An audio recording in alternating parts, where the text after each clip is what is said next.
Welcome back, everyone, with me and Mary Beth as we talk about our animals. Today, we are going to talk about how you can prepare for an animal communication session. And I want you to know you really don't have to do anything. This should be very easy. And as animal communicators, we walk you through the process.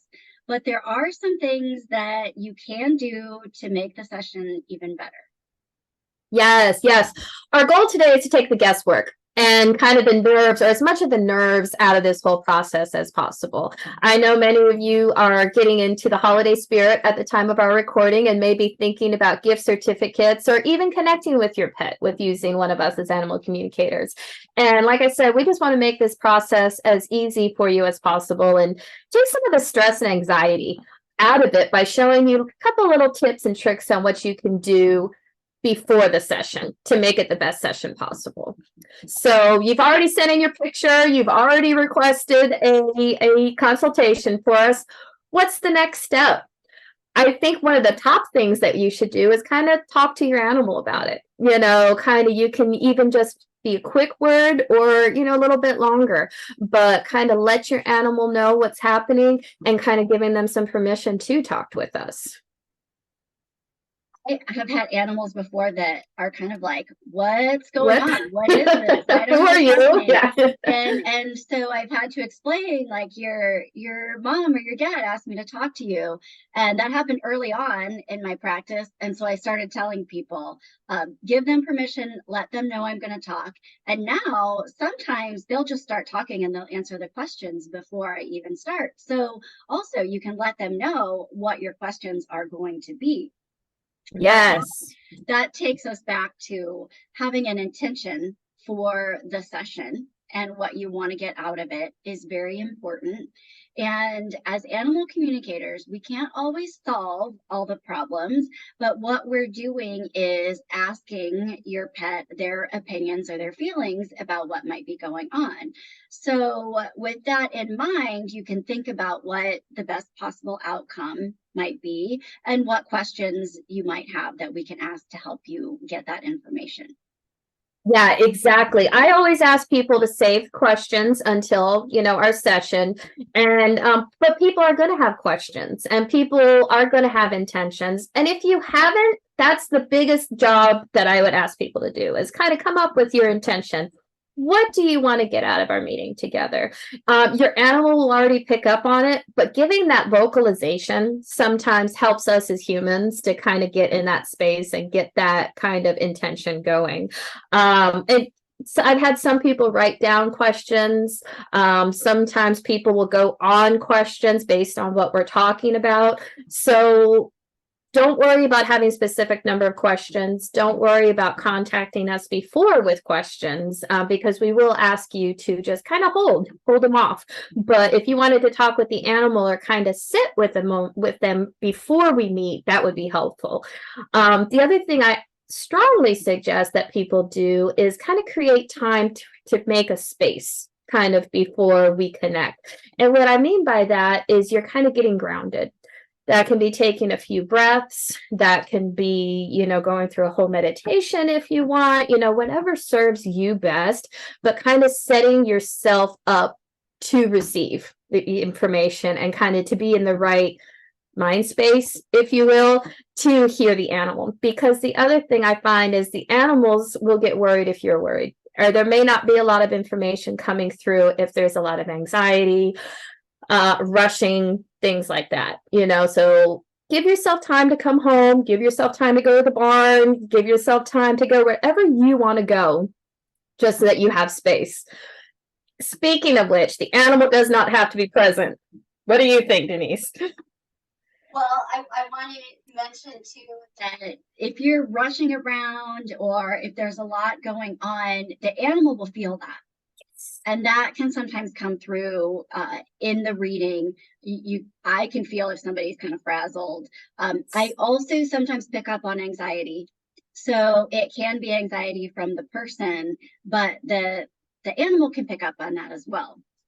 So it is really good to make that space, to breathe a little bit.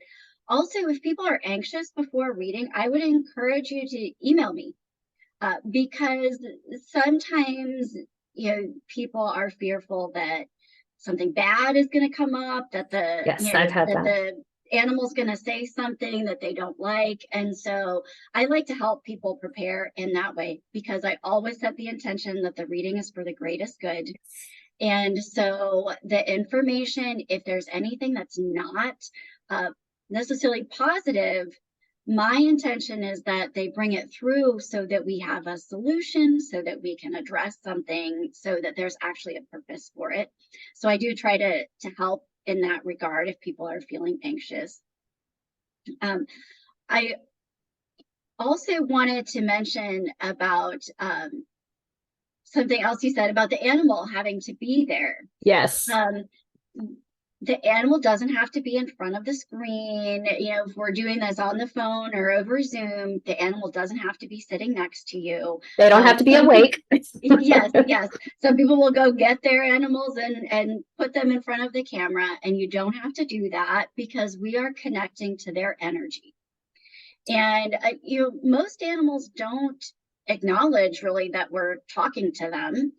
I've met animals after I talk to them, and they don't necessarily know, oh, like, that's the person that I met and talked to this way, because it's a unique way of interacting with them.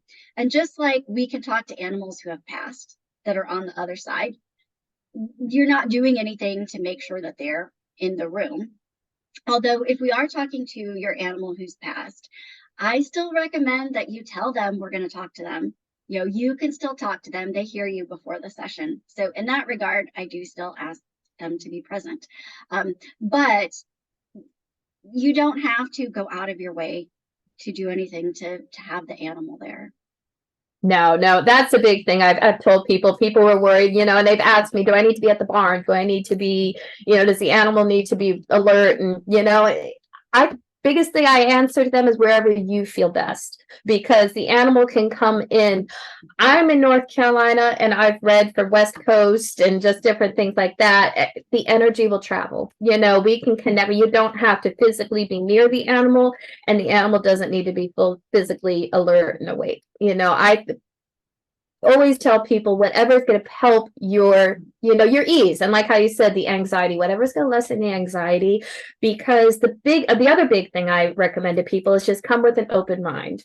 It's perfect and ideal to have an intention, maybe have some questions if you do or not, but the biggest thing is the open mind. And so less anxiety is going to really help that open mind. It's going to be able to put you at a place to just receive whatever messages come through. Because like Denise, I will also say a prayer before I meet with people. And that prayer changes just based on what I already feel coming through. But I always ask, at the very minimum, is that the best for all involved, especially caregiver and the animal. And by having the person have an open mind to receiving what's coming through will be perfect. You may not get a certain question answered at that moment, so you can ask it, and it may come later, but at least having that open mind, I think, will be really important. You never know what the animal is going to say. Right. And you may have something that you want to talk about, but that's not necessarily what the animal wants to talk about.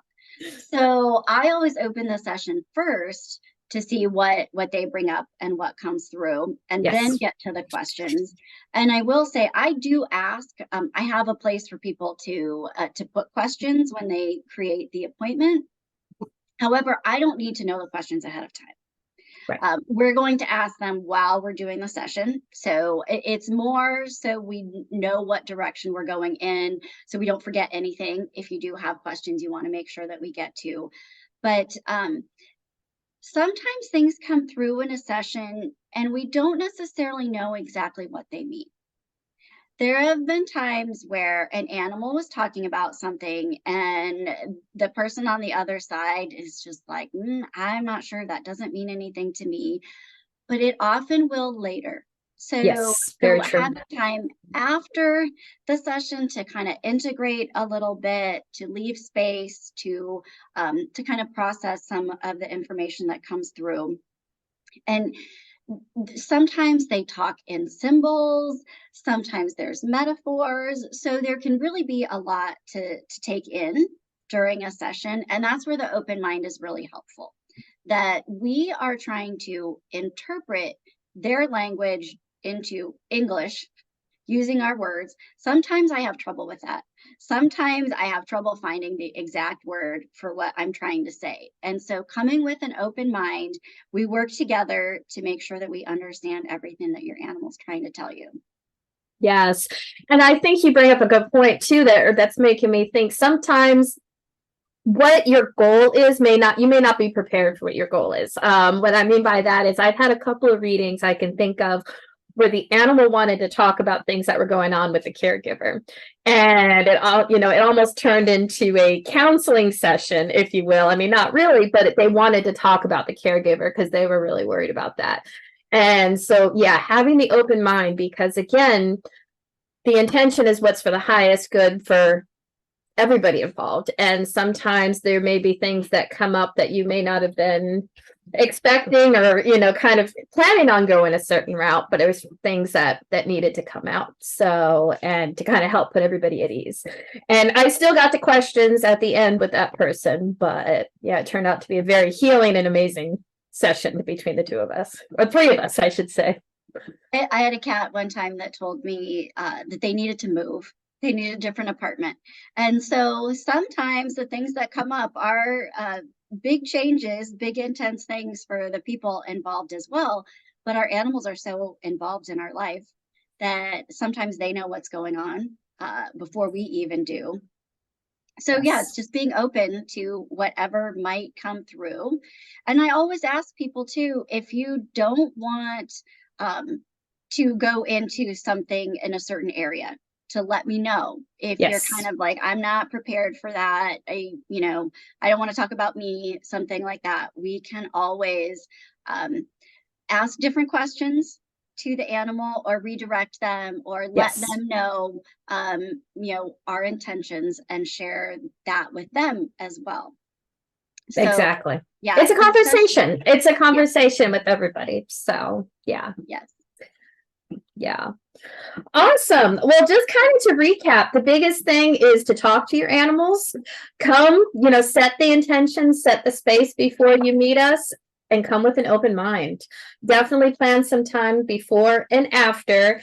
But like Denise said at the beginning, I think those are kind of the big things that we would recommend, because we don't want to stress you out beforehand. There shouldn't be a lot of stress. And if there is, let us know. But you don't want to have to I don't want people to think they have to do a whole much. I'd rather them just kind of get in the space and kind of just be present. And sometimes all you have to do is show up.